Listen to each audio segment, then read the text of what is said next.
అందుకే ఇవాళ రాజకీయంగా నాకు తెలుసు, ఈరోజు కొంతమంది పేదల కష్టం వచ్చింది, వాళ్ళ కన్నీళ్ళు నేను అర్థం చేసుకుంటే వాళ్ళ దుఃఖం నాకు అర్థం అవుతుంది.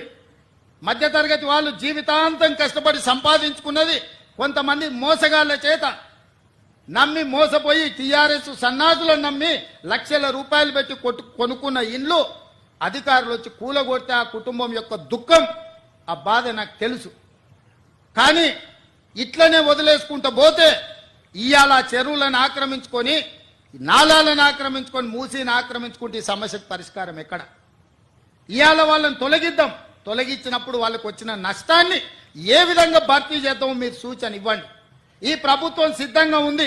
ఏ పేదవాడి కన్నీళ్లు మేము చూడదలుచుకోలేదు.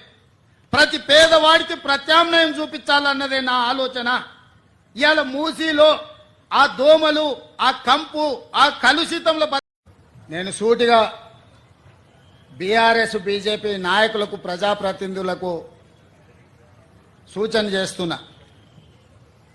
మీరు రండి, హైదరాబాద్ మహానగరంలో ఉన్న చెరువుల లెక్క తీద్దాం.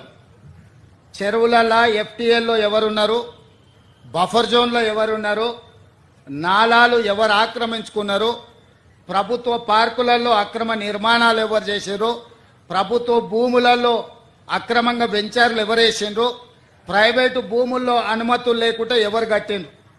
ఇవన్నీ ఒక కోణం. మూసీ అనేది నగరానికి జీవనాధారం. ఆనాడు 1908లో వచ్చిన వరదలలో వేలాది మంది చచ్చిపోతే నిజాం నవాబు ఉస్మాన్ సాగర్, హిమాయత్ సాగర్ను అనంతగిరి కొండల్లో నుంచి వచ్చే నీళ్లను నియంత్రించి ఈ ప్రాజెక్టులు కట్టి హైదరాబాద్ నగరానికి తాగునీటి సమస్యను తీర్చడానికి ప్రయత్నం చేసిండు. ఇవాళ 100